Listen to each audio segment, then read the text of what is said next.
Next nine life देख रहे हैं आप और मैं हूँ आपके साथ प्रज्ञा सिंह। बहुत बहुत स्वागत है आपका हमारे आज के इस खास प्रोग्राम में।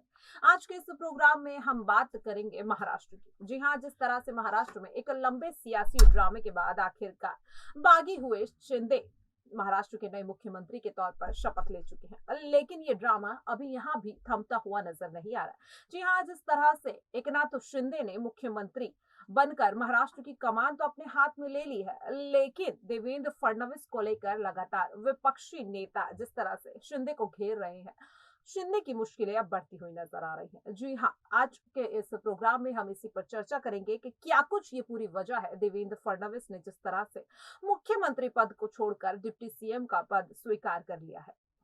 इस चर्चा के लिए मेरे साथ मौजूद है मेरी बेहद ही खास सहयोगी मेघा। मेघा, आपका बहुत बहुत स्वागत है। जी, शुक्रिया। मेघा, आप जिस तरह से देख रही है कि महाराष्ट्र में एक लंबे सियासी ड्रामे के बाद आखिरकार बागी बने शिंदे, उनके हाथ में महाराष्ट्र की कमान तो आ गई है, लेकिन कहीं ना कहीं एक कमी नजर आ रही है। ये कमी है देवेंद्र फडणवीस को लेकर।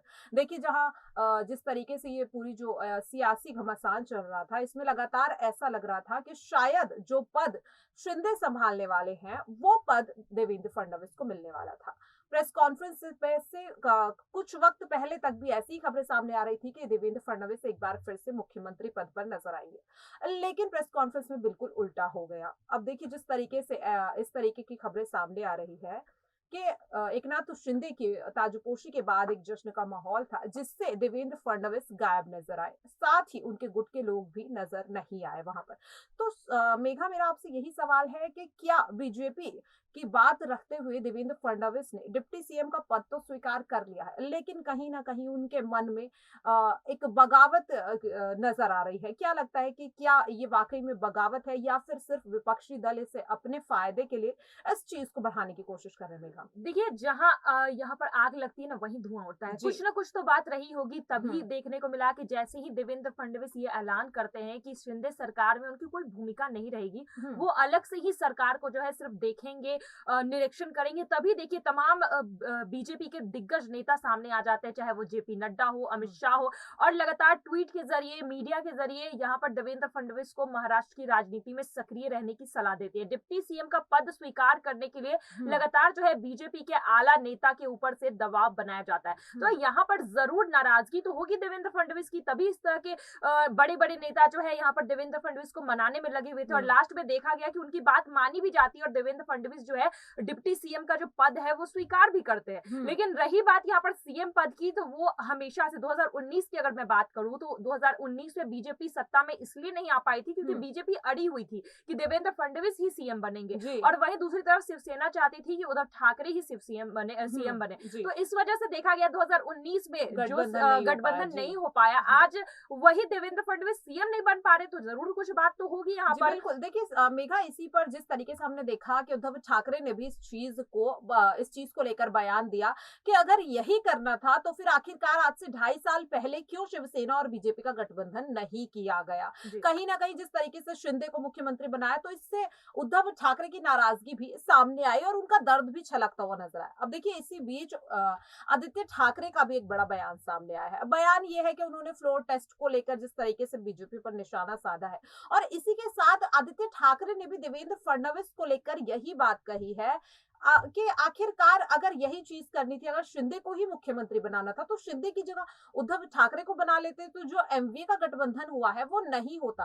तो आखिरकार मेघा, उस वक्त ऐसे क्या हालात थे कि शिवसेना से हाथ नहीं मिलाना चाहती थी बीजेपी, मुख्यमंत्री के लिए देवेंद्र फडणवीस को चाहती थी, लेकिन उस वक्त ऐसे क्या हालात थे और अब ऐसा क्या हो गया कि उसी देवेंद्र फडणवीस को डिप्टी सीएम बना दिया गया? देखिए, अगर 2019 की बात करें तो उस वक्त बीजेपी की ज्यादा सीटें उन्होंने जीती थी यहाँ पर शिवसेना के मुकाबले, तो इस वजह से बीजेपी चाह रही थी कि उन्हीं की सरकार बने, उन्हीं के सरकार में जो है यहाँ पर कोई सीएम बने। 105 विधायक जो थे यहाँ पर बीजेपी के पास थे, और शिवसेना के पास यहाँ पर 50 से 60 विधायक थे। तो इस वजह से अगर जिनके ज्यादा विधायक होते हैं, पार्टी वही चाहती है कि उन्हीं की तरफ से सीएम बनाया जाए। तो 2019 में इस वजह से बात अटक गई थी, लेकिन 2.5 साल के बाद जो है राजनीति बदली है यहाँ पर, और यहाँ पर किसी भी तरह से बीजेपी को जो है शिवसेना से बदला लेना था, और इस बदले में जो है मुख्य भूमिका एकनाथ शिंदे निभा रहे थे, और इस वजह से मुझे लगता है कि बीजेपी ने एकनाथ शिंदे को आगे किया, क्योंकि किसी भी तरह से उन्हें शिवसेना की सरकार गिरानी थी और जो यहाँ पर उद्धव ठाकरे का घमंड था उसे तोड़ना था। तो इस वजह से बीजेपी ने 2.5 साल के बाद जो है देवेंद्र फडणवीस को ना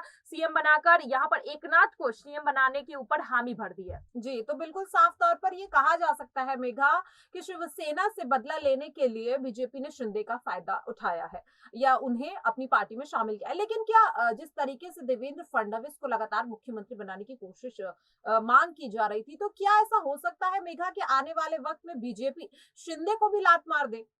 देखिए ये हो सकता है, लेकिन 2.5 साल के लिए तो अभी तो एकनाथ शिंदे को बना दिया गया, लेकिन सभी को पता है कि बीजेपी की पहली पसंद जो है देवेंद्र फडणवीस ही है। तो 2.5 साल के लिए जो है ये सत्ता की मलाई खाने के लिए अभी आ गई है बीजेपी, और एकनाथ शिंदे को जो है एक कठपुतली की तरह यहाँ पर बैठा दिया गया है सीएम कुर्सी पर। लेकिन 2.5 साल के बाद अगर बहुमत मिलती है बीजेपी को महाराष्ट्र में, तो मुझे नहीं लगता कि एकनाथ शिंदे की जरूरत होगी यहाँ पर बीजेपी को। और इस वजह से भी देखा जा रहा है कि एकनाथ शिंदे को 2.5 साल के लिए चलिए उनके मन रखने के लिए जो है, क्योंकि उन्हीं की वजह से बीजेपी सत्ता में वापस आ रही है, इसलिए उन्हें सीएम कुर्सी सौंप दी गई है। लेकिन 2.5 साल के बाद विकल्प के तौर पर अगर बात की जाए तो बीजेपी के पास एक ही रहेगा, वो है देवेंद्र फडणवीस। और 2.5 साल के बाद खुद ही आप देखिएगा कि बीजेपी अगर बहुमत जीतती है या नहीं भी जीतती, अगर गठबंधन भी करना पड़ेगा, फिर भी देवेंद्र फडणवीस को ही मुख्यमंत्री बनाएगी। जी बिल्कुल, अगर देवेंद्र फडणवीस को ही मुख्यमंत्री बनाएगी, साफ तौर पर ये देखने को मिल रहा है। लेकिन मेघा, क्या 2.5 साल तक देवेंद्र फडणवीस इंतजार कर पाएंगे? ये भी सबसे बड़ा सवाल है, क्योंकि देखिए देवेंद्र फडणवीस की जब भी बात होती है तो मुख्यमंत्री जो एक पहले मुख्यमंत्री रह चुके हैं और अब उन्हें डिप्टी सीएम बना दिया गया है। इसी बीच ऐसी खबरें सामने आ रही हैं कि शायद देवेंद्र फडणवीस बगावत कर सकते हैं। तो अगर वो बगावत करेंगे तो इसमें किसका फायदा होगा मेघा?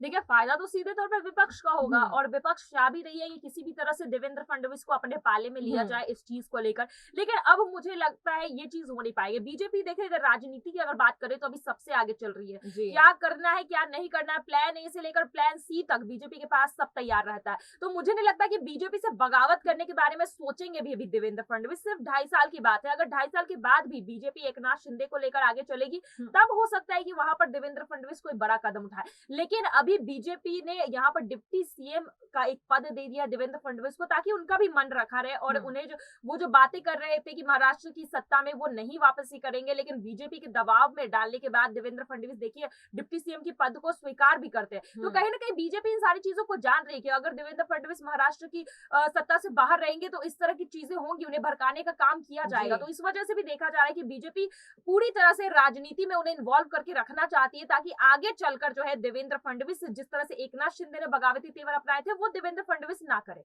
जी बिल्कुल, साफ तौर पर जिस तरह से आपने मेघा कहा कि बीजेपी हमेशा प्लान ए से लेकर प्लान बी नहीं बल्कि प्लान सी तक तैयार करती है। यही वजह है कि लगातार देश के एक एक करके लगभग 50% से ज्यादा राज्यों में बीजेपी की सरकार बन चुकी है। ऐसा इसके अलावा अब इस पर भी बात करेंगे मेघा। देखिए जिस तरीके से 2024 में चुनाव होने वाले हैं, लगातार शिवसेना को तोड़ने का जो काम बीजेपी कर रही थी उसमें काफी हद तक कामयाब भी हो गई है। लेकिन अगर बात करें 2024 की, तो देखिए इससे पहले अगर शिवसेना का अब अगला कदम क्या होगा, क्योंकि देखिए जिस तरीके से शिंदे बागी हुए हैं और कहीं ना कहीं शिवसेना को बहुत ज्यादा कमजोर कर दिया है, और ऐसा भी माना जा रहा है कि अगर फ्लोर टेस्ट होता है तो इसमें एनसीपी के भी कई विधायकों पर गाज गिर सकती है। तो जो ये एमवीए है, क्या 2024 तक एमवीए बना रहेगा या फिर ये भी टूट सकता है? देखिए ये राजनीति है, जहां पर फायदा मिलेगा वहां पर पार्टियां जाना चाहेगी। अभी फिलहाल शिवसेना अपने अस्तित्व को बचाने की पूरी तरह से कोशिश कर रही है, क्योंकि अभी शिवसेना के कई सारे विधायक जा चुके हैं।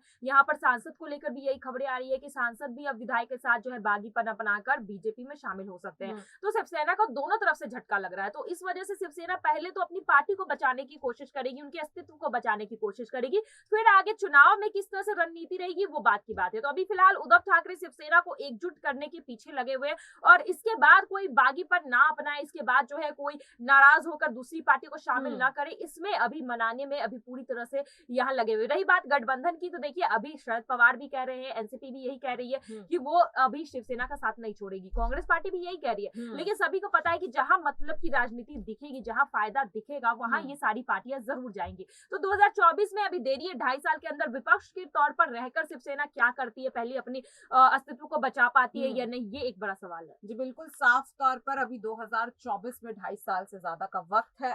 बहुत कुछ होना है। जिस तरीके से शिंदे ने जो बागीपन अपनाया है, इसका फायदा उन्हें पूरी तरह से हो गया है। लेकिन अगर बात करें सबसे ज्यादा फायदा किसे हुआ है, तो वो हुआ है बीजेपी को। जी हाँ, शिवसेना को तोड़ने का काम जो बीजेपी पिछले 2.5 साल से कर रही थी, आखिरकार उसमें कामयाब हो गई है और एक बार सत्ता में फिर से वापस आ गई है। क्या कुछ होना है, ये देखने वाली बात होगी। लेकिन फिलहाल के लिए इस प्रोग्राम में इतना ही। बाकी ऐसी ही तमाम अपडेट से जुड़े रहने के लिए देखते रहिए नेक्स्ट 9 लाइफ। नमस्कार।